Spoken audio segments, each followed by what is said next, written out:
But I would say like at the gym, like my physical Yeah. condition is kind of way better. Like I can work out for like 2 hours and not get out of breath. Whereas before I could do the same volume and the same intensity and I'll be like out of breath.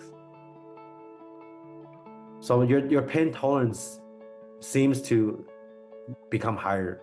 Without the actual resistance of mental contraction, your pain tolerance seems to increase as well. So let's delve in. Welcome to our episode today. First English edition of the Vital Elevation podcast with a very special guest, Frank Young. Frank, thank you for coming. Nice to have you on the show. Nice to be here, bro. Yeah, like I actually haven't followed you since the beginning. Like it's just a few months ago through a mentor of mine that I was exposed to your content. And it Just a few months ago. You yeah, just a contacted me few. like a while ago, right? I remember. Yeah, I mean, it's last summer. It was last summer when I was starting to see some of your content. And man, it's the exact same glass, right? Almost. Oh my God, crazy. I have to think. Stay hydrated, bro. Yeah, but the first thing, like originally this podcast is just about like fitness and holistic health. But for me personally, it's just moving more towards like spirituality because I think it's like all connected with each other.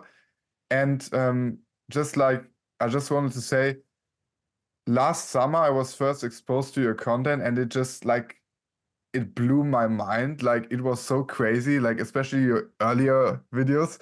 It's like I have never seen anything like this on YouTube.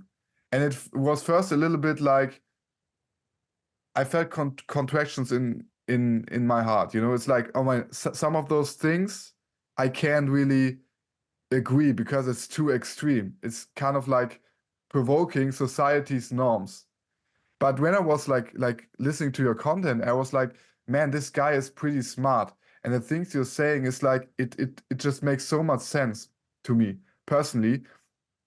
So it just like clicked. And I was just looking through all of your videos. And the way you combine fitness and spirituality, I think it's so unique. And I think it's not a coincidence that a lot of people who came from the fitness industry are going into spirituality. So I just wanted to ask you in the beginning, how did it come for you personally that this whole spirituality journey started? Like, was it through fitness? Was it even earlier in childhood? Like, you have now so many more experiences than before.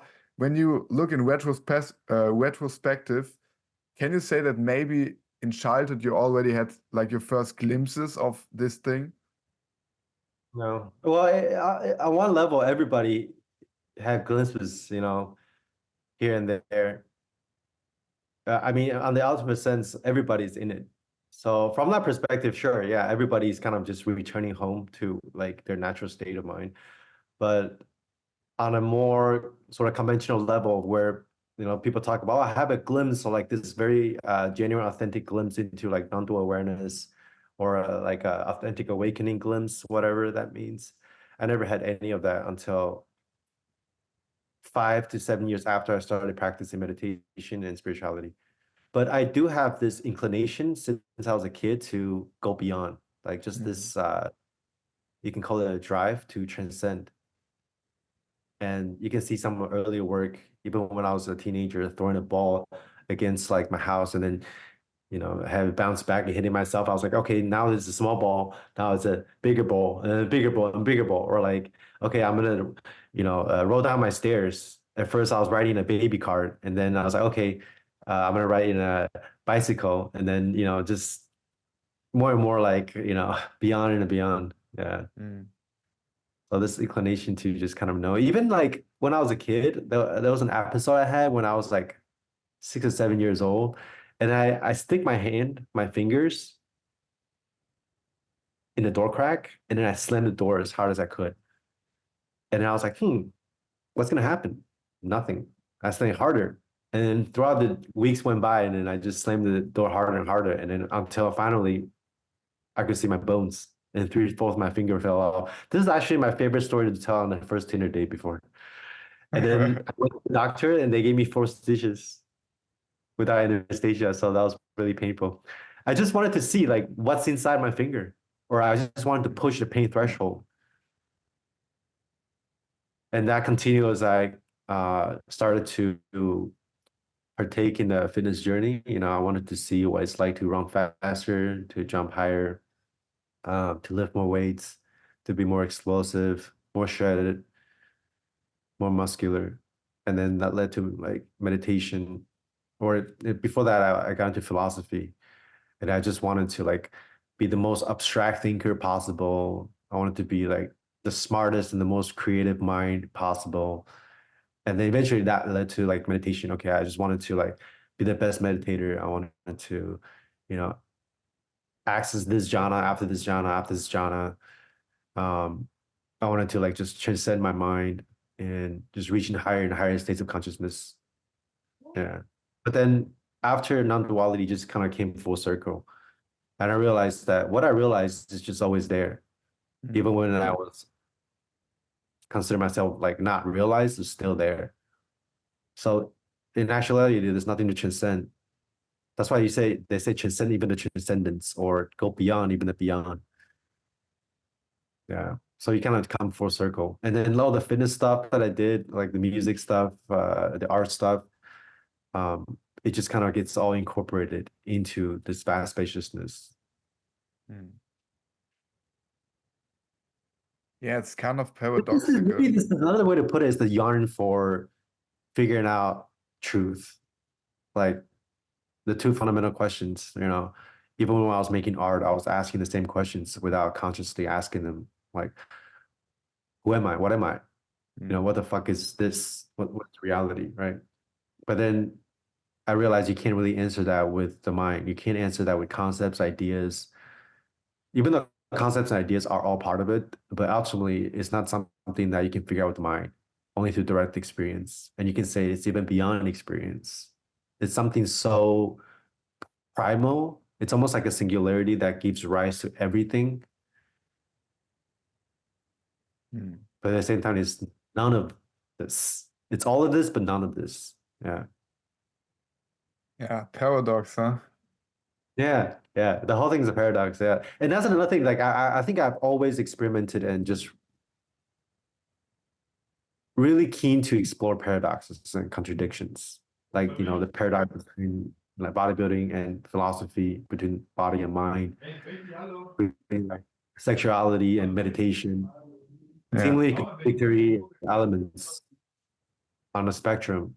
And what is non-duality? Non-duality is bringing the extremes of two extremes of two duality, the extremes of two duality, and then merging them or even transcending them.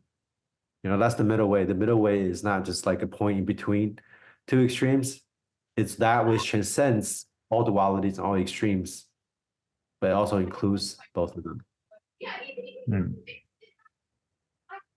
Yeah, I think it's pretty evident, like you embody it with your videos. That's also one of the things I found particularly interesting about your content, because you were able to embody so many different paradoxes. Like on the one hand, being so philosophical, being so spiritual, but on the other hand, fucking more than 100 girls in 1 year, like being an extremely shredded bodybuilder, but also going out partying. Like I was like blown. How can you just be one person and do so many seemingly different things? And I think like your embodiment is like making this whole spirituality thing for a lot of people, including myself, more relatable. I was like, man, this guy is also living a real life and is like pushing the edges on spirituality, and he's combining it. And at first I was like, what the fuck? How is it possible? But it was like, it was so real for me, you know, because a lot of people are just like out there, you know, they have like a huge beard, look like Sadhguru or something like this. You think, man, this guy, like, I could never become someone like this. But seeing like your story, having like a relatively normal life in some aspects and like including some hedonistic aspects of your life, it was really inspiring for me, definitely. What you just mentioned, what I think is really important, what I just want to continue exploring with you right now, is this drive. Because I have the feeling, and this was also one of the most frustrating points in spirituality for me, which also like clicked the fire when I was starting to view your content, is this like desire for awakening. I have the feeling that in spirituality, it's like a taboo topic. Like people don't talk about it. It's like if you want to get awakened, like you don't talk about it, and a lot of people, just like you said, are like, okay, it's already there. You don't have to do anything. But like the feeling is still not different. I was like, man, I think there's something there to get. But on the other hand, a lot of spiritual teachers are just saying there's nothing to get. I don't have to do anything. And I think that's confusing for a lot of people, and maybe a cause for a lot of people to be stuck in their spiritual progress. What is your take on this? Like this letting go versus efforting versus desire for attainment? Yeah, there's no difference between the two. Like effort becomes effortless. Like throughout the path, there's going to be phases where you feel like, you striving really hard to work towards a goal. And there are things like that on the spiritual path. You become more and more concentrated and more absorbed, and your awareness opens up to more and more spaciousness. But that's only on the relative level. On the ultimate level, awareness doesn't increase or decrease. There's no levels of consciousness. Yeah, but that paradox only gets resolved after non-duality. So my advice for people on the path is practice hard, just like any other skill. If you want to learn how to play the violin, you got to practice hard. A couple hours a day for 10 years, maybe. Some people are more genetically inclined to play the violin. They're more gifted. Maybe they can get away with less practice, but whatever. But anybody that masters something, there's some practices involved. No different than spirituality. You have to rewire your entire brain. Yeah.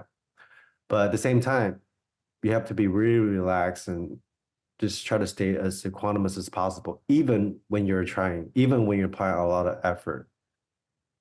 Even like something like Vipassana, people are like, oh, Vipassana, this path is more and more progressive. It's something that requires a lot of effort and concentration.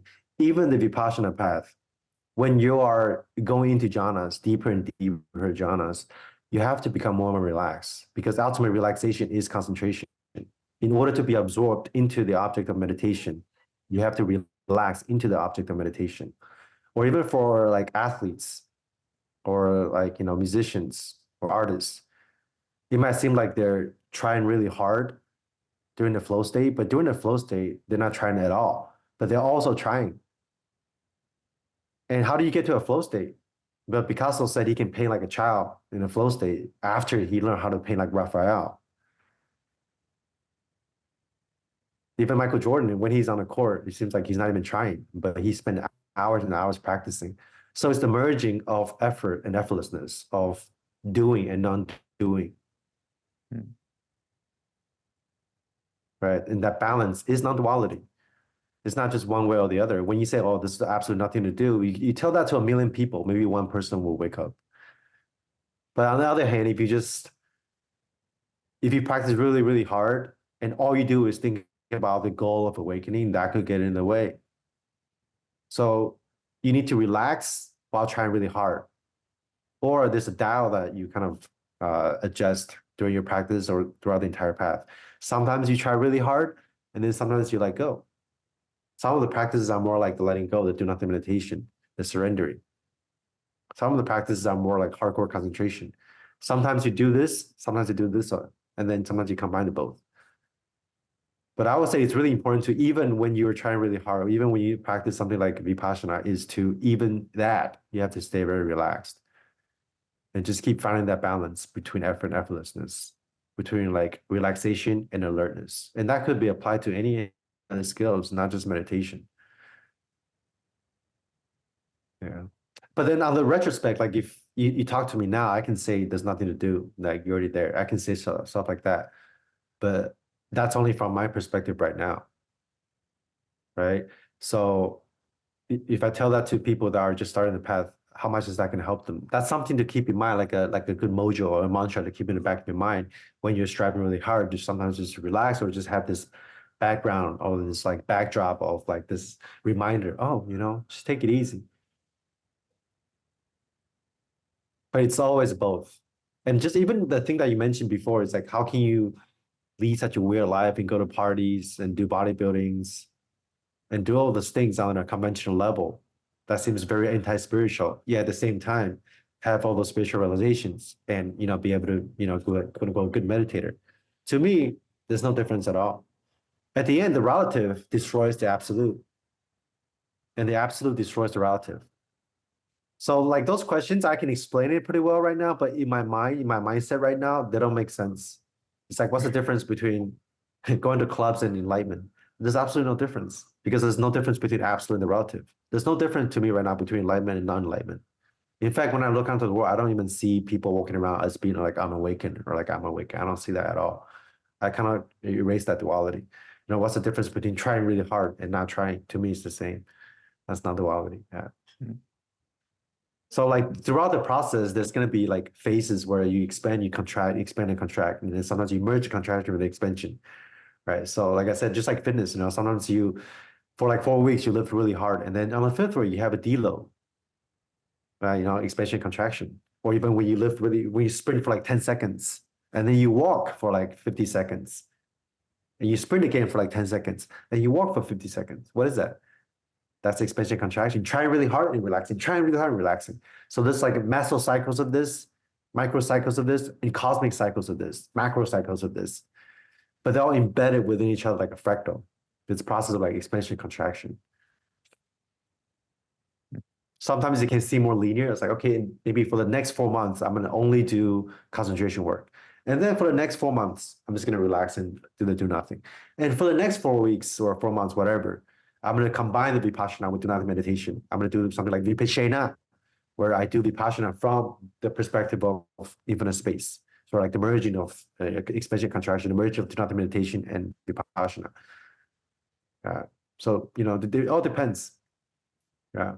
But I do think it's important to just see the connectivity, the underlying connectivity between all those different practices, all those different endeavors, or between expansion and contraction. Like I remember at age 21, I discovered Leonardo da Vinci. I was like, holy shit, this guy just does everything. I want to be like him. So that was also another factor in my path is like the willingness to just try to do a little bit of everything and then just see how they all connect.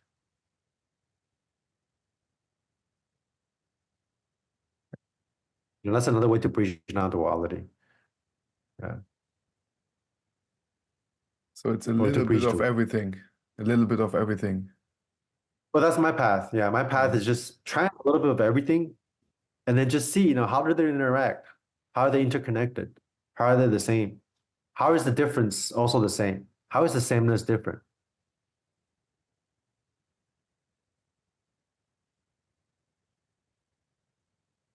But you just mentioned in the beginning, like in the beginning, there was a strong desire for you, like to max out your consciousness.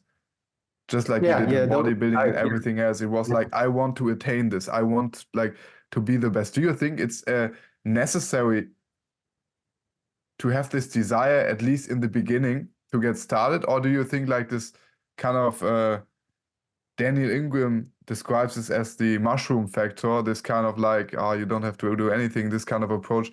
Do you think it's like if you had to decide, like for the beginning of practice, which one is more effective, or can you even decide? I think if I have to pick one, it would be practice. It's kind of like the example of Picasso, or any painters that paint like abstract paintings. Anybody that paints abstract painting and then have some kind of success with it, if you look at their career, they were painting something classical in the beginning, or even like jazz musicians. In order to play jazz and just freestyle in the spot, they have to like probably learn classical piano, or at least have some kind of preliminary practices and then build that base in order to abstract. So that's why the whole path of the spiritual seeking is you're kind of artificially creating a contraction so you can expand. Because the mind to me is like a rubber band. The more you can contract, the more you can expand. Right. The more you can zoom your attention or awareness into the size that's smaller than an atom, the more you can flip it inside out and just expand into infinite space. So the reason why the seekers seek so hard is because seeking so hard would eventually make them pop, would eventually, make them expand. If you look at like every single awakened teachers out there, you look at the path, like even the people that talk about radical non-duality, oh, there's nothing to do, you're already there. They practice the shitload. But even just maybe somebody who went through the whole path by doing a do nothing meditation, like Zen style, where you really just sit there and they went through like years of that. They try really hard to do nothing. They fake it until they made it.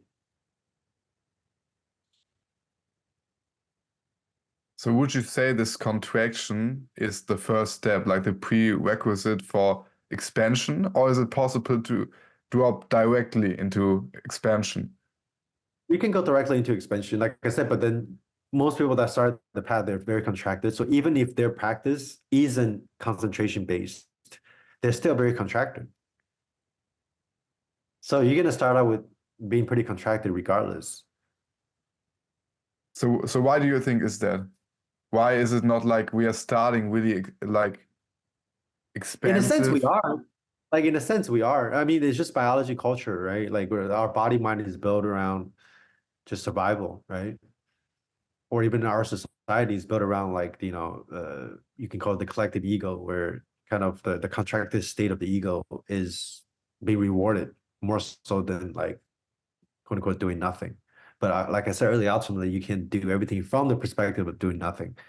You can be a CEO, a porn star, or be a teacher, or do something that has nothing to do with spirituality, something like you can go hard in the world while at the same time abiding in the non-doing space of non-duality. Would you say that everyone is already there? Yeah, ultimately, yeah, sure. You can say that. Yeah. It's just the different degrees of contraction and expansion. Like the analogy that I made is, everybody is walking around in awake awareness. It's just that they have so much conditionings and lens of perceptions that they can't see it clearly. So it's like the analogy that I give is like the clinch of a fist. If you're in a separate state, you're just clenching your fist all the time, right? But then once you start to let go of the fist, you become like vaster than the sky. But what's the difference between the two? It's just the degree of contraction and expansion. You're working with the same kind of energy, so to speak. And what is that energy? That energy is just life. It's just life force. And the life force is the most powerful force in existence. So you just kind of let go, surrender, and become that force. And even the beginning of my journey, when I was going really hard bodybuilding and like making RO, like fucking 100 girls, I was utilizing the same force. I was always really good at tapping into the life force, even when I was trying really hard.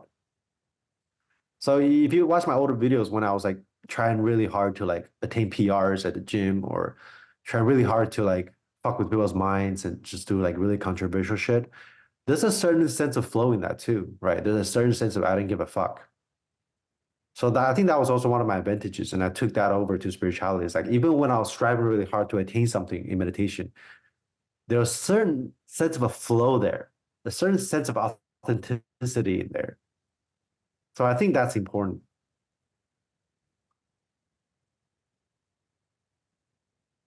Certain sense of just letting things be the way they are, even when things don't seem like they're the way they are, even when you're really contracted. Even when I was suffering, I would just go, oh, wow, am I suffering? I was crying, drinking alcohol for like a whole week, like slamming doors and like breaking furnitures. Right. So there's that was in a way part of my surrendering. I surrendered to the present moment regardless of what was going on, even before I knew what was going on in terms of like, oh, you have to stay in the present moment, whatever. But ultimately you can't even stay in the present moment, because there's no present moment. But you get my point. Yeah. Yeah. Why do you think this illusion is created in the first place? Like when you inquire yourself, I think it's like also from a logical standpoint, it's pretty obvious that there is no separate self. But why is there still like the illusion or the seeming of a separate self? Like, wouldn't it be so much easier for the universe if everyone was like directly enlightened? Like, is there anything that the separate self is helping you to do? Because you're describing your experience right now after your attainment of like formal enlightenment, and that the center has completely vanished, no self. And you're still able to do the things that are required to live. You're able to eat, you're able to go to the toilet, you're still training, you're still working, and you're saying you're doing it better than ever before, right? Yeah. So In a why the sense, illusion in the nobody first ever had place? a self. In a sense, nobody ever had a self. Nobody ever had an agency. It's just a thought that says that there's a self, or a thought that says I'm in control. That's just a thought. So that kind of question, anytime someone asks me that question, I'm like, you've always done what you've always done. You never had a self to begin with. How did you do that? So the reason why everything just becomes easier now is because everything just happens like before, except there's no extra conditionings around that. There's no extra resistance around whatever is already happening.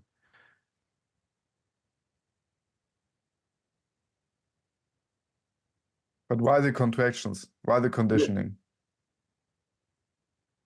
Why are we talking right now? That's the same question. Why is it sunny right now instead of like snowing? Well, was it snowing yesterday? I see some snows out there. It's snowing yesterday. It's not snowing right now. Why is that? It's just the causes and conditioning of the universe. Mm.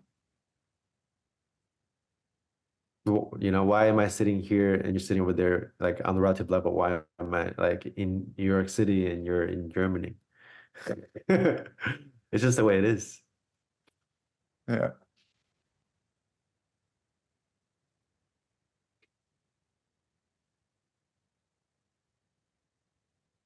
So from that point of view, like there really is nothing to change, From right? that point Like, of view, no.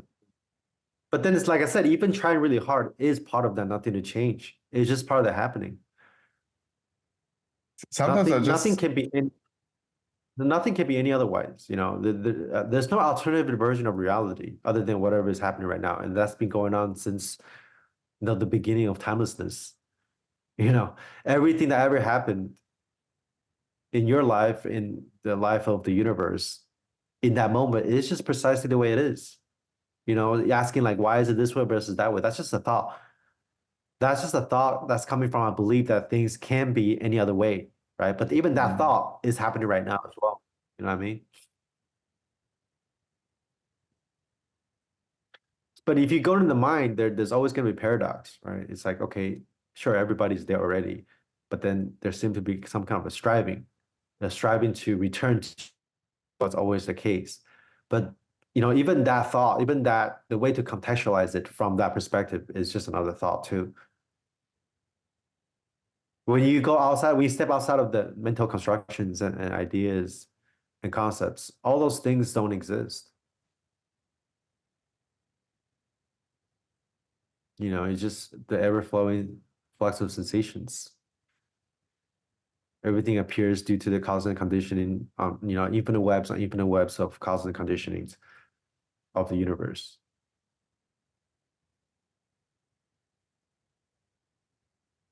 yeah, it makes so much sense. Like, yeah, I mean, I can't see it any other way, to be honest. Like, sometimes I really think like I don't have to do anything. I don't see like what it's just happening, you know? But on the other hand, Yeah, like it's like people always talk about like it is just happening, but on the other hand, like you also do things, but the doing is part of the happening, right? Like, yeah, is there exactly. any Yeah, separation? any kind of trying is just part of the happening too. So in the end, you So can the just key is not to like, when you say nothing, you don't have to do anything. That's one side of the extreme. When you say you have to try really hard to attain something, that's another side of the extreme. Then there's duality there, right? So what's the middle way? The recognition that even when you're trying really hard to attain something to get somewhere, it's still just happening right now. It's still part of the effortlessness. And just to keep that in mind will just make your practice a lot more relaxed, even when your practice is like hardcore concentration or whatever. So would you also say that the happening is like also the striving? Yeah, yeah, of course. There's nothing but the happening. So if you strive really hard or do nothing, not striving, it's just part of the happening too. Yeah.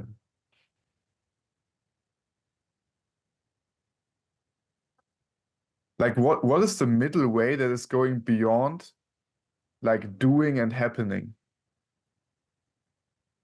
Is it like It's Alan just, Watts says it's like a do happening, like I never heard him describe it that way, but like just like how I described it before, it's just like you can do everything from the perspective or from, you know, the lived experience of non-doership. You can like have sex, you can work out, you can sleep, you can eat food, you can sprint, you can walk really slow. You can do all that from the perspective of do nothing. When I say do nothing, I don't literally mean that you do nothing. I just mean that you're doing things totally from the flow state. So you're just in a flow state 24/7. And within this flow state, reality is like a shapeshifter, right? You just become this infinite shapeshifter. So this shapeshifter can shift into like, you know, flexing really hard and lifting 400 pounds in the gym, or you can shapeshift into like being a dream asleep. Yeah, it's just that now you don't have any preference from one state to another. And there's a certain sense and of like you a peace, equanimity, and unconditional happiness in the background, regardless of whatever that is you're doing. Yeah. but when you realized it, you realized that it was always kind of there, right? Yeah. Yeah. You realize that's always just been the case. It's just that your mind, like all those like, you know, mental constructions and contractions that are getting in the way. But like you're not gaining anything. You're not attaining anything. You're just deconditioning yourself. That's it.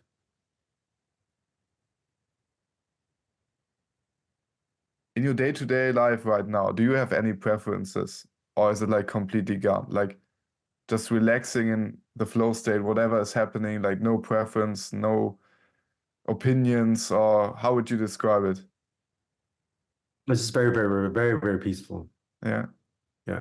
You can have preferences. Like I can choose to eat Pokeball for lunch over like McDonald's.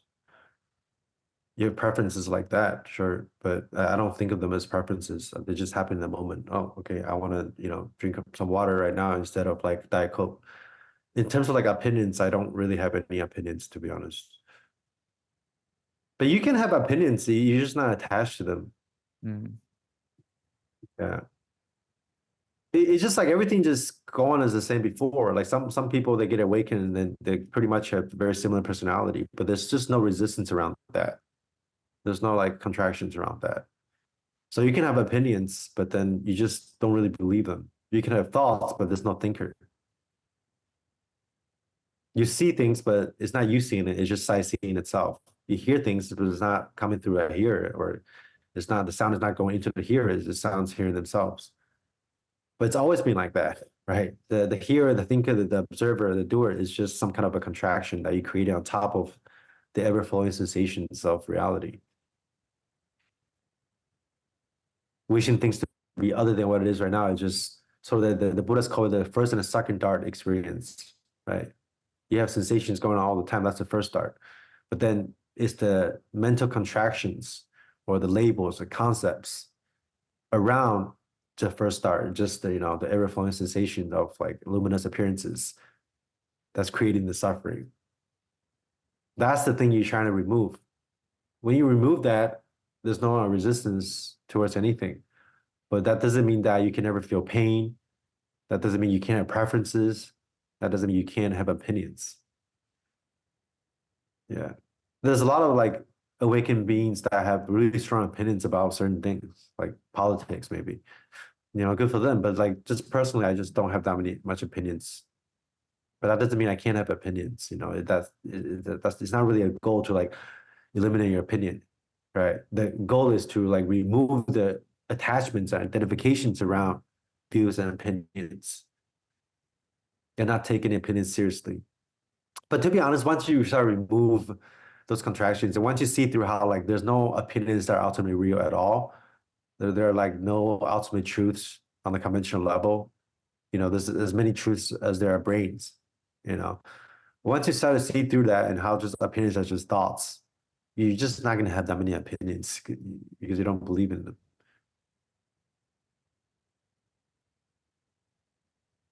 What or who is attached to opinions, sensations, desires, aversions? Who? Yeah, what or who? Like there's like attachment has to, like something has to be attached to something else, right? What is going away?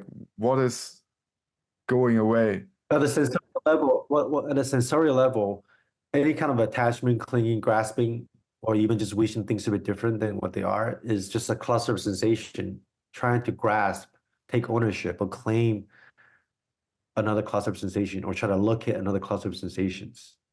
That's all that's going on at the sensorial level. But in fact, every sensation is aware of themselves. Every cluster of sensation is self-luminous and self-liberating.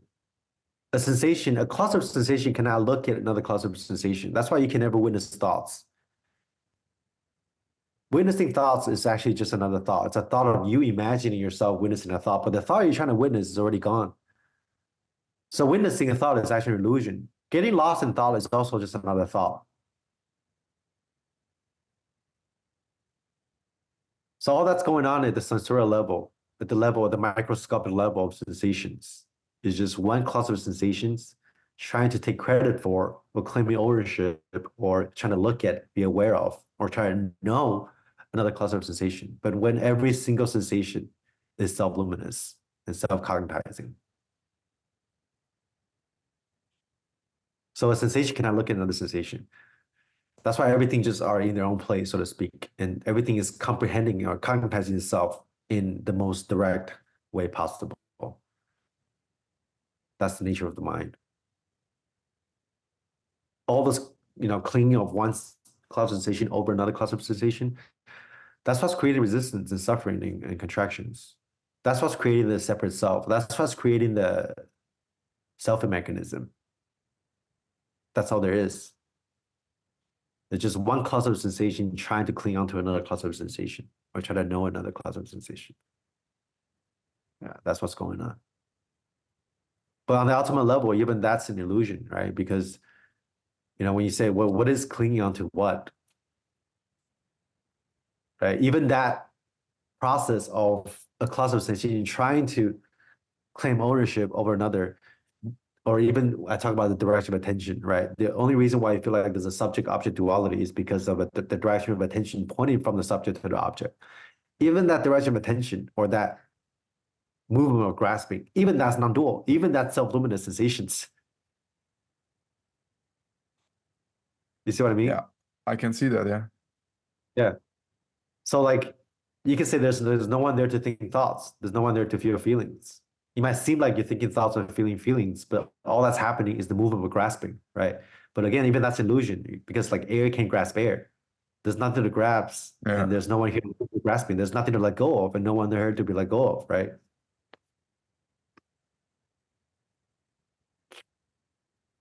Do you think like ultimately this is the cause of suffering? Because like a cluster of sensation wants to grasp another cluster of sensation, but it's just not possible, right? That's it. Yeah, exactly. Yeah, that's the root of suffering. That's the second and the first start that the Buddha talks about. Crazy. So from your experience, like I imagine there are still like clusters of sensations which we with regard to like a self, like your personal history, and or is it like completely vanished? Oh, the conventional self is there. Yeah. Even the Buddha, someone asked the Buddha, like, is there a self? He didn't say anything. He said, okay, is there no self? He didn't say anything. The Buddha never taught no self because he never taught the self. No self can only exist from self. So at the end, the self and no self is a complete illusionary duality. Being a person or not being a person, having doership or not doership, it's all the same. Yeah. I'm just You just see laughing. like emptiness doesn't mean things don't exist. Emptiness means that things lack inherent existence. So you can have a conventional self that you need to walk around the world with, to like, interact with people. But you just see very clearly it's just empty, right? It doesn't mean that the self is not there. It lacks inherent existence. And another way to look at it is that everything that seems solid or any phenomenon is the process of codependent origination. This arises and that arises. This ceases, that ceases. So the self is just part of the happening. It's just part of that codependent arising process, which is ultimately empty, because when two things only arise together, they don't have any intrinsic existence apart from that relation. So in and of themselves, they're empty. Like, for example, the relationship between movement and the mover. Is there a distinction between the movement and the mover? The mover and the moving have to codependent arise together, or take any activity, the doing and the doer, the seeing and the seeing, the seeing and the seer, right? They codependent arise. So it's, emptiness transcends the existence and non-existence.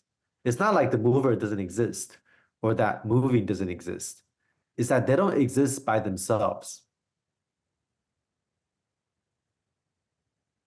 So same thing with the self or any phenomenons in the world. It's just like the weather or like the rainbow. How does the rainbow occur? Can you say there's a rainbow or not a rainbow? When you see a rainbow, is there a rainbow? Yes and no, right? It's there, but it's not there. The rainbow only appears because of all those different conditions that have to arise at that precise moment for the rainbow to appear in this precise moment. And all those different conditionings that have to arise for the rainbow to appear, each of them are also empty. So it's rainbows all the way down. But can you say there's no weather, there's no rainbow, there's no self? You can't say that either. But you can't say there is. So that's the middle way. But I mean, the appearance is evident, right? Like there is a rainbow, I can see it. Of course, I can't touch it. It's just a just an appearance. phenomenon. Yeah, an appearance that arises due to different conditionings, like the sun, Yeah, the rain, exactly. and it's like, Yeah. But then you can't really locate like the rainbow, really. Even if you can touch the rainbow, it's holographic, right? Which part of that rainbow is the rainbow? You can't really locate it. Which part of the self is like, which part of you is the self? You can't locate it. But then with this coming together of all those different conditionings, there appears this luminous, empty appearance of a self or a rainbow. But you can't really locate it and say that's the rainbow or like that's the self. Another way to put it is everything is just a process. yeah. Now, there's no like nouns in reality. There's only verbs, right? But some verbs move slower than other verbs. And it's not just like separate verbs either. It's just like one unfoldment. But that one unfoldment is just the string of like dependent arising, right? So that's why I say what you are is the intersection of infinite webs on infinite webs of causes and conditions of the universe, right? And this intersection or this you or any contractions that this intersection experience is also just more processes that generate more stream of dependent arising processes interacting. And that could be applied to consciousness or mind or awareness. A lot of people that get into spirituality 101 or even after non-duality, they have this tendency to cling on to like this eternal awareness or this like all-pervasive consciousness or like the Brahman. Yeah. But even that's empty. That's not the source of reality. There's no source because nothing stands alone, right? So even like this very fundamental sense of I'm aware, that can be something that you are clinging on to too. And like a lot of people in spirituality, even after accessing the formless realms or having very high states of realization, they can still attach the remainder of their self or condition onto that big self, that big awareness, like God mind, whatever. But once you see through dependent origination, you'll see that even awareness, even just like my consciousness right now, is part of the dependent arising.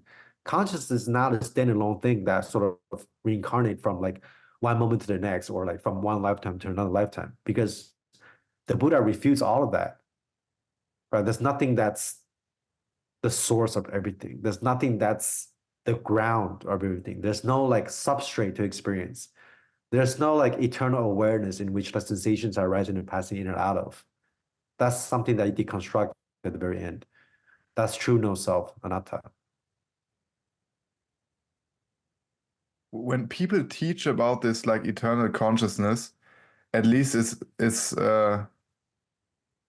for me, it seems like a lot of the non-dual practices. I've recently been doing a lot of like Michael Test meditations. I think you're familiar with him, right? Right.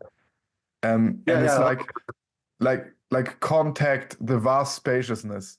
Like is it like when we are talking about contacting wide spaciousness, is that later also to be transcended, or is this like ultimate reality? There's no ultimate reality. That's my point. You don't know the ultimate reality. You can only know the nature of your experience. Like the 10th fetter of Buddhism, right? The 10th fetter model, the last fetter is the attachment to knowing. They don't know anything. Like I went through a phase where I was in that space as well, the space of like oneness. So I'm not like, oh, this is the ultimate reality. But that's just my mind's interpretation. At the end, there's no one there to know the true nature of reality. No one there to care about the true nature of reality, really. Like this whole notion about clinging onto an ultimate nature of reality is partly largely ego-based, actually. This sense of wanting to know things, the feeling like you're right, other people are wrong. That's coming from the ego. That's coming from fear. But then again, like it gets very tricky because you can easily turn this into another doctrine of like, oh, Frank says there's no ultimate truth, and that becomes your ultimate truth. That's not something you can hang on to either, because like the Buddha said, even emptiness is empty. Even dependent origination is just means to an end. So even the notion that there's no truth cannot be like verified into it cannot be verified into a truth. So do you think it's like purposefully that you just like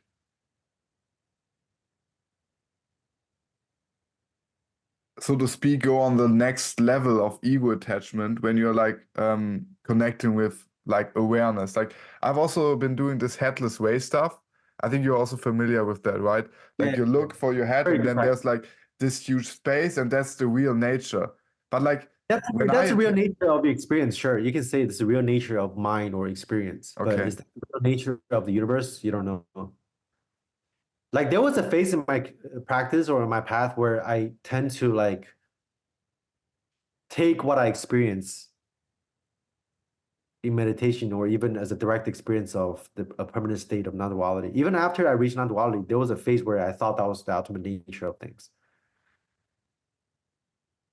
But then I don't think that anymore, because that actually creates more suffering and more clinging. So you let go of even that. You let go of any kind of desire or inclination to know what the ultimate nature of reality is. It just doesn't make sense at the end, like the ultimate nature of reality. What is that?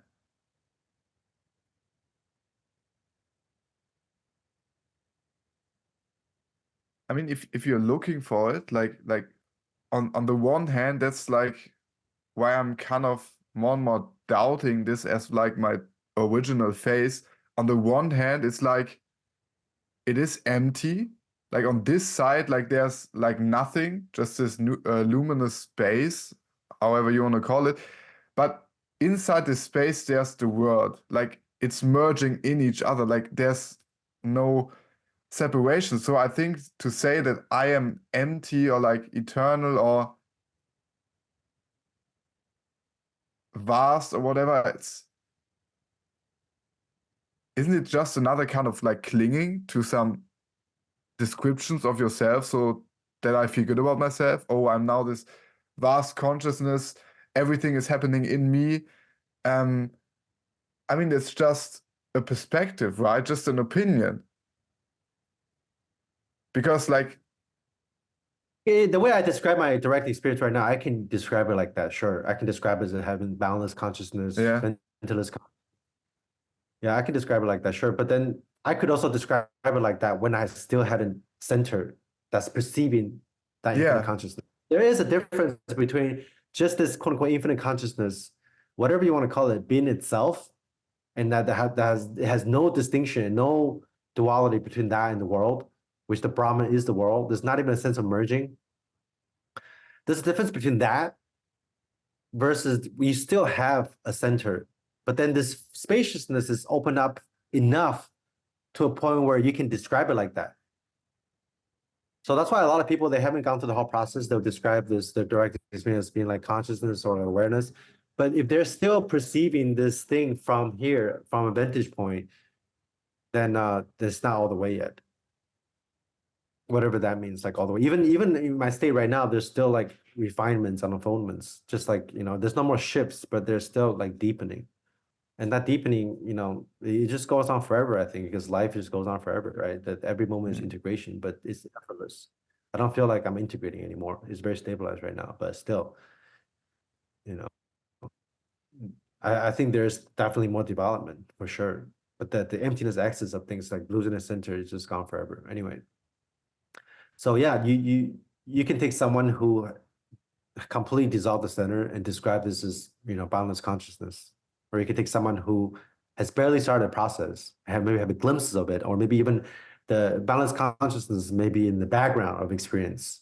It's not like very stable yet, but it's sort of like how I was in 2019, maybe. I was describing it as balanced consciousness. Yeah, but then if you look at like the way I describe things, like I rarely describe this as consciousness or awareness anymore because it's just not part of my mental landscape anymore. Like I said, when I look into the world, I don't see consciousness. I don't see awareness. I don't see yeah. emptiness even. Yeah. This is beyond any of these descriptions. But if I talk to someone who's like in the consciousness phase or whatever, and that he likes to use the word like awareness, I can use those words. Doesn't make a difference. Just like I can use, like, to me, describing this as a cup of water is no different than describing it as emptiness and formlessness. But then I think there's probably no difference between like consciousness, like God mind, emptiness. It's just the same thing, right? I mean, like I said, it depends. Like you can use the same words, different words to describe the same thing, or Yeah. I mean, there's different stages of realization. So when I was sort of in the previous stage, when I was still sort of clinging on to like spaciousness or oneness, I tend to use these words more. Mm. When I was in the emptiness phase, I tend to describe things as emptiness more. What is the difference between those? Like, for example, the difference between God mind and emptiness, or God mind and consciousness. Well, to me, the difference is just the degree of the spaciousness. Okay. When you're completely ego state, you can describe that as just the ego state. But when you start to witness the ego from a distance, you can say that's the witness. And once you open up more, you can say, oh, this is oneness, or this is consciousness. Once you open up even more, you can say this is God. Once you even deconstruct God consciousness, you can say this is emptiness. But what's the difference between the stages? It's just how much you're clinging. That's it, right? But how can you open up more to your experience right now when it's just everything that there is? Like there's just this experience, right? Yeah, exactly. Absolutely, there's no opening. Yeah. It just seems like there is an opening because the mind is interpreting that way. So while the ego mind or the solidity of the body mind is getting dissolved, the more it gets dissolved, the vaster the space seems. Mm. But then in actuality, there was never a bubble to the thing. There was never the sort of this bubble that's expanding only arises from a vantage point. Without the vantage point, there's no edges to experience. There's no boundary to experience. So another thing that I say in my videos is once you recognize something, once you realize something completely, it disappears. Once you realize God consciousness disappears. Once you realize the emptiness disappears. It's like a fruit. You eat a fruit, when it becomes a part of you, when you completely digest the fruit, you don't see the fruit, you don't experience the fruit, it just becomes you. It's like an eyeball that can't see itself, but it sees everything else. That's another analogy that I use. Why you still have a vantage point to perceive this God consciousness, it's more common for a person at that stage to describe reality as God consciousness. But even without that, even if you dissolve both the vantage point and all the boundaries, you can still describe this as consciousness. But it's just not like you just don't walk around and wake up in the morning thinking, oh, I'm consciousness or everything's consciousness. I don't have any of those thoughts. Those are just the mind's temporary interpretation to the degree of solidity that you're dissolving. That's it.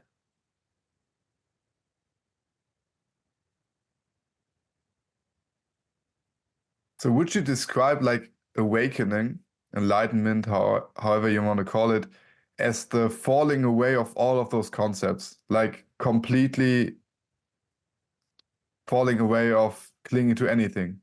Like, because you had a specific moment you were documenting on YouTube, which I found pretty inspiring, to be honest, because a lot of people, it seems to me, are like, because it's that paradox, like you're already enlightened, but it kind of doesn't feel that way. And then through your video, I was like, okay, there seems to be a moment where you can say in space and time, okay, this was the moment where the big shift happened. Yeah, on a relative conventional level, there is such a moment. But see, that's the paradox again. Well, on the ultimate level, awakening is outside of space and time. It's just there's a moment that you recognize what's always there. You can say it like that. And in this moment, you have like no doubts whatsoever. No doubt. Yeah, no doubt. Okay. It's something that's just you can't doubt itself. Like, it cannot doubt itself because it is itself. It's something that's so unshakable that the Buddha can come down from the clouds and say, "This is not it. I still wouldn't care." Yeah. But like I said, there's still like refinements.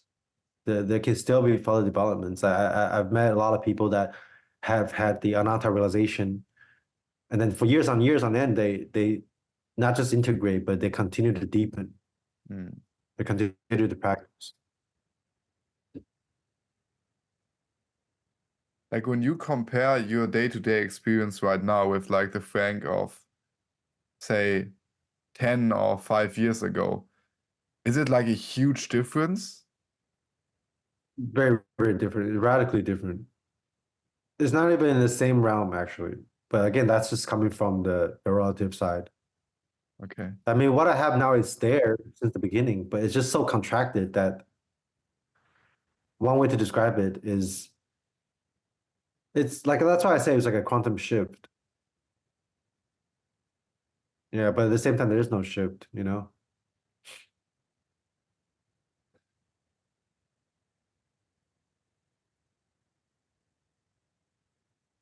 How is your life on the relative level changed since the awakening and the like the deepening of the awakening? Because like in the beginning, it seemed like you have been much more crazy and extroverted than right now. Like you can see this kind of tendencies, how you would imagine an enlightened person to be. I think you're like, right now you're falling more into this stereotype than before. Before it was like some crazy, manic, like doing all kinds of weird stuff. And now it seems like the content of your experience or like the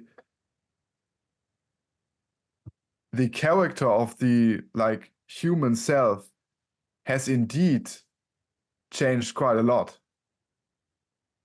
Yeah, yeah.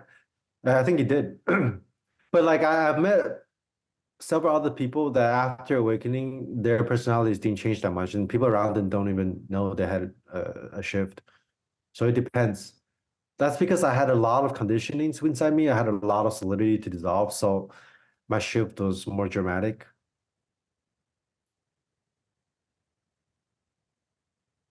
That's just my personality, which is more extreme, right? I was doing a lot of things because of that contraction. A lot of things that I was doing was coming from those conditionings. So of course, when you remove those conditionings, my day-to-day life on a relative level, my relationship with people, for example, how I interact with the world, that changed drastically. But I know people who, while they still had conditioning, they still, were contracted. They didn't act upon those conditioning in such an extreme way that I did. Mm. So for those people, maybe the change at a relative level of the body mind is less dramatic.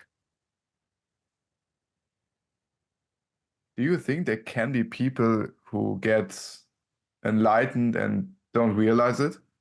Like, because maybe from the beginning their conditionings are so non-existent that's like they are born an enlightened being, you know? Do you think that's Well, possible? in a sense, everybody's a borderline being, right? Like, I mean, maybe someone in like maybe someone that's in a society, they're like in the mountains, and then maybe they had some conditioning, and then not a lot of conditionings, and then maybe they just read a few spiritual books and they woke up. That's possible, definitely. Yeah, but I'll say for them, the change between before and after realization is not going to be that much different. Okay. What do you think about the influence of insight on morality?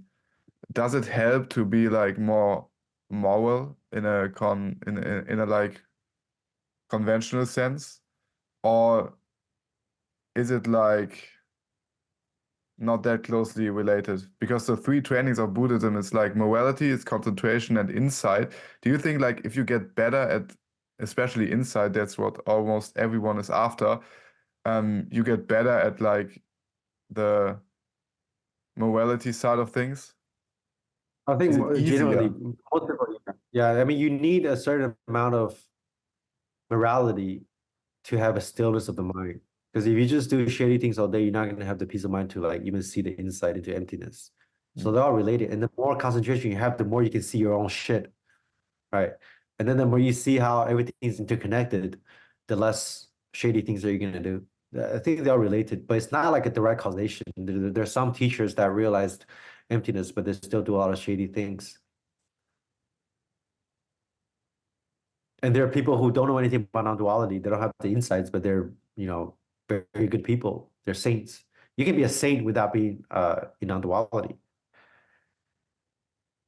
Yeah, I mean, I think there's a very good correlation, like in my personal experience too. It's like once I realized the interconnectedness of all things and erases the boundaries and separation between me and objects and me and the world and me and people, I just naturally become a better person.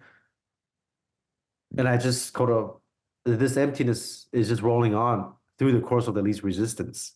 And as a society, the course of least resistance is usually to be kind, not to kill people, right?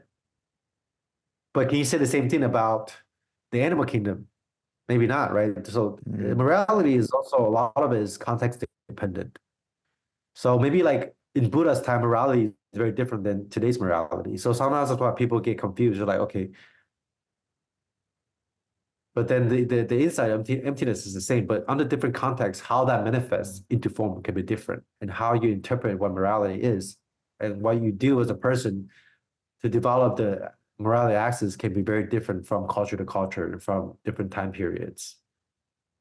Mm. Yeah. But I would say that, let's just put it this way, the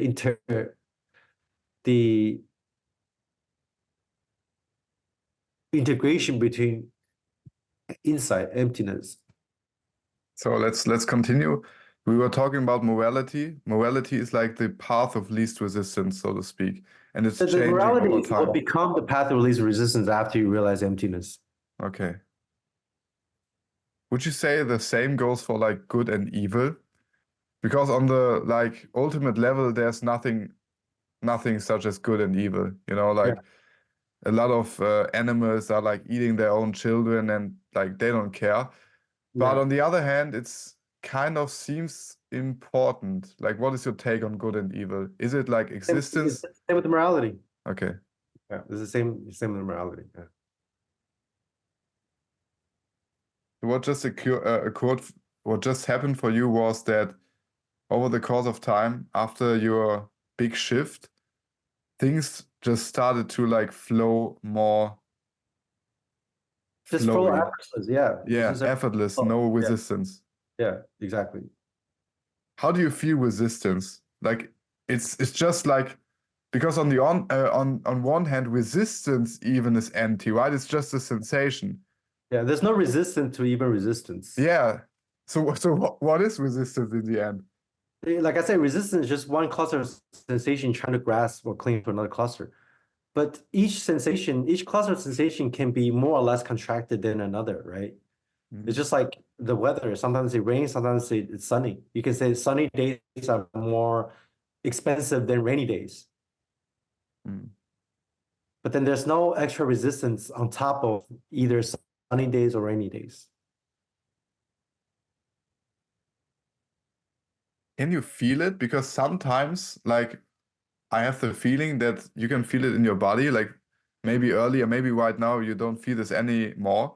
But if someone is like shouting your name and looking you at the face, there's like this, it just literally feels like a contraction, like in the heart area or so. And I think that's like pretty vivid. Yeah, you can So it's definitely like feel it. those kinds of sensations, like this. Yeah, I really feel that anymore. Like if You don't ever. feel that anymore? No. Some guy, some homeless guy like shoved me in the middle of the street in New York. He's like, fuck, man, like just shoved me really hard. I had no Mm. reactions. But my friend was like freaking out. But if under the context, if under the situation, because I knew I was safe, like it's just some homeless guy pushing me, Yeah. right? But that's it. What if that homeless guy started to punch me or whatever? My body will respond. Maybe I'll punch him back, right? But in that moment, my body might be more contracted than 5 minutes ago. Mm. Just like the Buddha was feeling pain in the later part of his life, like he had to take a break from teaching sometimes to like chill out and meditate because he had back pain, right? He had back problem. Shanti had like back problems. So his body can still contract, but like I said, there's no mental contractions around that. Okay. So can you say pain is even painful for you anymore? Like if you feel pain, there's like probably no relationship to the pain whatsoever. No, if someone hit me with a hammer, I'll still feel pain. Yeah, but It's like like do I you? don't know. I haven't really gotten myself into a situation where it was very painful so far. But I would say like at the gym, like my physical Yeah. condition is kind of way better. Like I can work out for like 2 hours and not get out of breath. Whereas before I could do the same volume and the same intensity and I'll be like out of breath. So your pain tolerance seems to become higher. Without the actual resistance of mental contraction, your pain tolerance seems to increase as well. Yeah.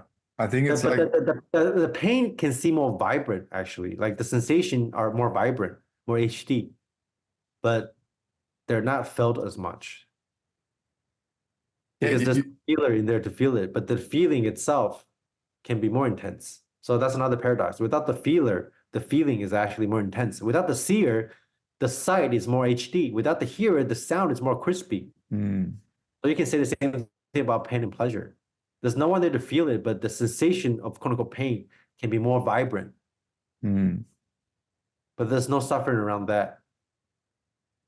When the pain goes away, it goes away, right? There's no like, fuck, this my leg that's hurting. It's just the sensation of quote unquote pain.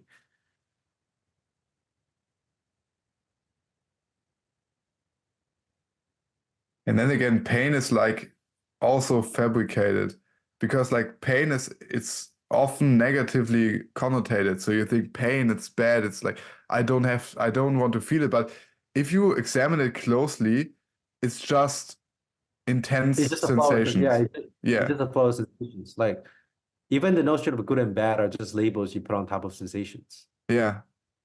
So without that label, the good and the bad, they don't register as good or bad. If they don't register as good and bad, there's no contraction around good or bad. It's just what's happening.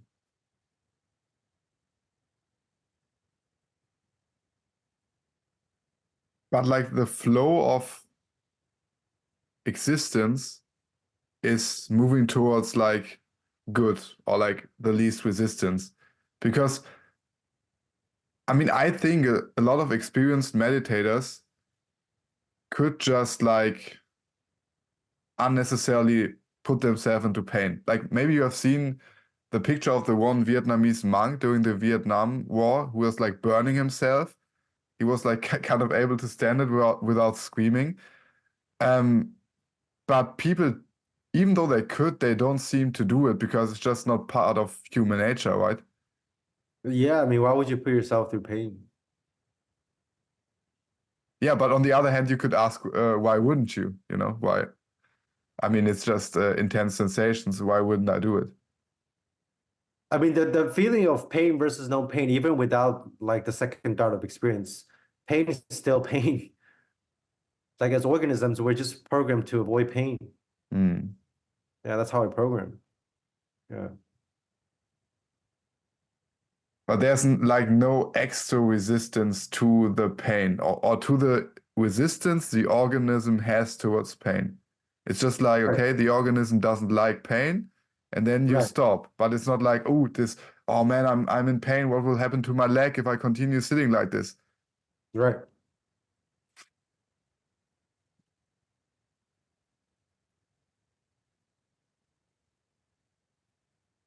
Do you have any goals right now, like in your life, or is it just like an unfolding No, experience and no no. goals?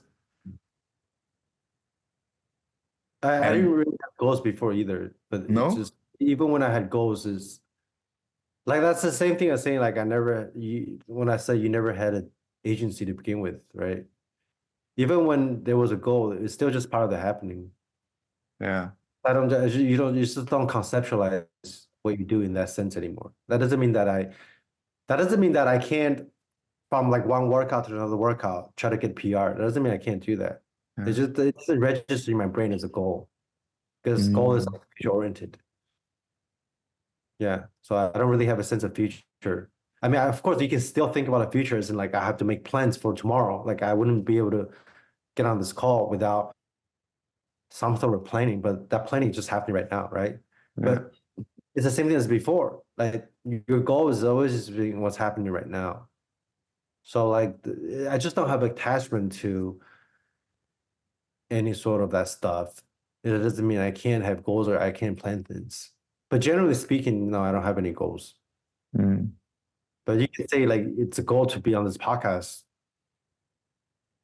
You know, that's also goals means for me now. It's just, I can set things up in the quote unquote future and then complete them. Yeah. Yeah, but they feel very different from before when like I had a lot of expectations around that, or I think about that a lot. And then I contextualize it as being a goal. Yeah, I don't do that anymore. But that doesn't mean I can't wake up tomorrow morning and have a whole new goal that I never had before. Like I want to make $1 million. It's Mm. possible. But if I do that, then that would just be something part of the unfoldment. Yeah. Yeah. A lot of people I'm talking with, when we're talking about spirituality and they are not so prone to it, they have the argument that like you get kind of cold, like a stone Buddha. You don't have any desires and that's not worth living. From your own experience, if you compare like the more attached version of Frank today, uh, can you say that there's like a qualitative difference in how good you feel from moment to moment? But if you're infinite times better, Yeah. life becomes so much better, so much more vibrant.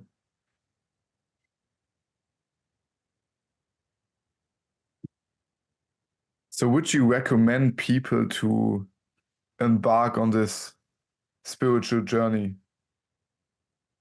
I'm not sure actually. Mm. Yeah. I mean, I think there was a phase where like I was very advocate about like, okay, everybody has to like go through this, everybody have to experience it. This is like the goal of every human, even if you don't know it. But I don't really think like that anymore. I mean, if you want to go on this journey, you go on the journey. If not, it doesn't make a difference.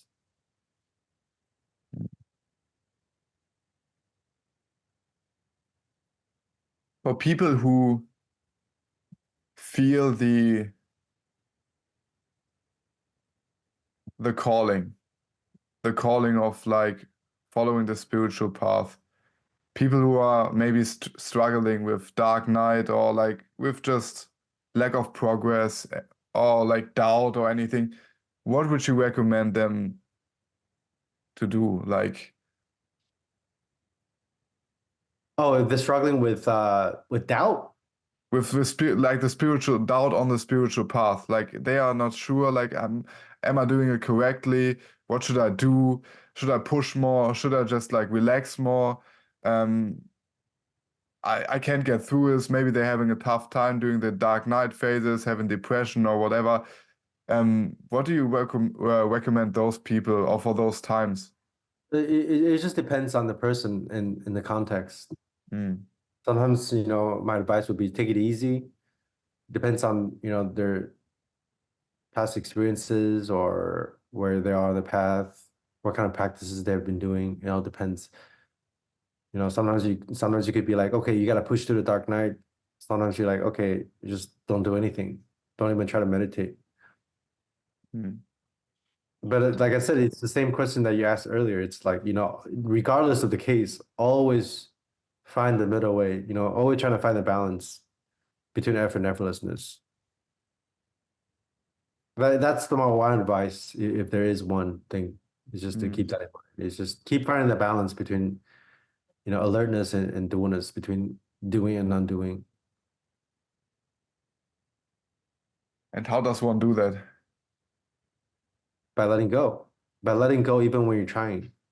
Just by, I think the technical level of things, one do that by letting go of your attention. Because that, like I said, that's all there is to resistance and craving. It's just your attention is grasping onto an object, right? You're sort of this, you have this area of attention that's like jumping from one object to another object. If you let go of that, you pretty much let go of everything. So you can, like I said, you can practice Vipassana without the direction of attention. You can go pick up girls without the direction of attention. So just keep paying attention to how your attention is going. If you're a dark night, you want to push through the dark night, sure. Watch where your direction of attention is going. If you want to do nothing and drink alcohol during dark night, sure, do that. But just watch how your direction of attention is going. Once you release attention, you pretty much release cravings and aversions. What do you mean by attention in this case? Like focus on a particular object? Yeah, Okay. the focus, yeah. There's sort of this attention that's contracting around an object, whether that's, when you're lost in thought, it's just attention grasping onto thoughts. When you're like looking at her like a beautiful girl and then you're like craving for her, your attention is going to the object outside, but there's no distinction ultimately, right? Because inside and outside, no distinction. So you just watch how your attention is jumping from one thing to another and you just release that and relax. But in more like concentration-based practices, like Vipassana body scanning, you have been doing it for years prior to your awakening. Aren't you like purposely moving your attention through the body and focusing on different objects? Or would you now say ultimately the letting go is doing it by itself, like scanning the body? You can do body scanning without a direction of attention. Actually, most people get stuck in Vipassana because they can't let go of the Vipassanalizer. They can't let go of the meditator. They don't know that there's even a thing called a direction of attention. But eventually you want to Vipassanalize, not just the Vipassanalizer, but the Vipassanalizing, which is the attention. Yeah. So if you take Vipassana to the end point, you are going to Vipassanalize all of that. But it's just some people get stuck and that without realizing that there is this direction of attention that's creating the subject-object split. Yeah. Yeah, I think that's about it for today. I feel like we covered some nice ground. Last question. On the one hand, you said there's no goal. You don't even like recommend people to embark on this journey of waking up. On the other hand, like clearly your social media, YouTube, Instagram, you're kind of sharing those insights and helping people with waking up. So on the other hand, this Frank Yang character is, it seems like the goal is to help people wake up, right? No, not really. Not really, but why do you do what you do? Because this is what I've always been doing. It's just like I think another way I describe it is the true nature of the mind merges. The true nature with the capital N and the capital T merges with the true nature of the person. So I've been creating art and expressing myself for as long as I can remember. Even before I could speak, I was already like painting, right? I've been working now before there was social media. So those things are just the things that my body mind is inclined to do, is wired to do. And now it's just integrated into non-duality, right? So it's just something that I do. No different than like breathing or, eating or anything like that. But, another person after awakening, they can still do the same thing as before, or maybe they switch track completely. They do something completely different. Yeah, it depends. It all depends. Yeah. So it's just like nature effortlessly expressing itself through you. That's very, very effortless. Yeah. It's even more effortless now than before. Yeah. And it's just happening, like the connection between the two of us, the connection between you and your clients, like it's just like the way nature's prone to be. Yeah, it's just the way things are. I don't give much thoughts about that. And it's like the words are coming out of our mouth, like just happening, Probably when you're reflecting yourself, you're like, I don't even know what is happening here, right? Like, and then like your question is like, why am I doing what I'm doing right now? Like I said, you can ask why do you ask me that question? Why don't you ask a random person on the street, why are you doing what you're doing right now? It's the same question. It's not like the answer is different just because one person realized emptiness. The person who realized emptiness just doesn't have a contraction around whatever it is that they're doing. That's it. Right. So like, what am I doing? What I'm doing right now? There's many reasons because, like I said, like I've always been an artist. I enjoy what I'm doing, and it just happens that like I still do the same thing as before. But what I talk about is different now because the things I talked about before, I don't really think about them or believe them anymore. Yeah, I think ultimately, if you ask the question for yourself, sometimes I ask myself the question, okay, like you don't even know what you're doing. Yeah, like I'm like I don't know, like why I'm doing this, why I'm not doing this, why I'm like sucking at some things, why I'm failing at others and succeeding at others. I'm like I don't know, like only your mind thinks it knows. So if you ask a random person on the street, ultimately they don't know why they have this goal or that goal. Actually, if you ask people, a lot of people will admit to you that they actually don't know. Yeah. It's just something that they're doing. Yeah. Yeah, if you continue actually, if you don't know what you're doing, that actually is the path of least resistance. Yeah, right?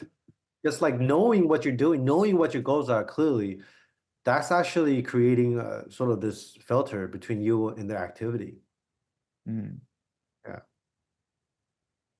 Yeah, if you dig deep, every question's result is I don't know. You can say, why do you do it? Why do you do it? You can, even if you say I do it to be happy, if you then ask the question, why do you want to be happy? Yeah, it's just the infinite loop of the mind. It's just one thought about another thought about another thought. You can never get to the bottom of it. Yeah, that's why at the end with the spirituality thing, you sort of dissolve all inquiries and all questions and all answers. And just be. Yeah. Thank you very much, Frank. It was a pleasure. Thank you. Nice, what's your Jonas? Jonas, yes. You, Jonas. Man, appreciate it very much. Thank you for taking the time. And yeah, maybe we will meet up in the future, do another episode. Yeah, let me. Yeah. I will let you know, man. Yeah, I don't think I can talk about this in Chinese. Yeah, it's hard. It's hard. I probably need to prepare for it. Yeah. Me neither. It's hard for me too. In English, like you can try to translate this with AI or put transcript, or if you want, we can talk about a future episode where maybe you send me some questions that are easier to, maybe some questions that are more relevant to people that don't know too much about this. Yeah, that's easier for me to explain as well, maybe. Okay, Maybe. thank you very much. All right, Thanks, thank you. Frank. Have a nice day. You too. Bye bye. Bye-bye.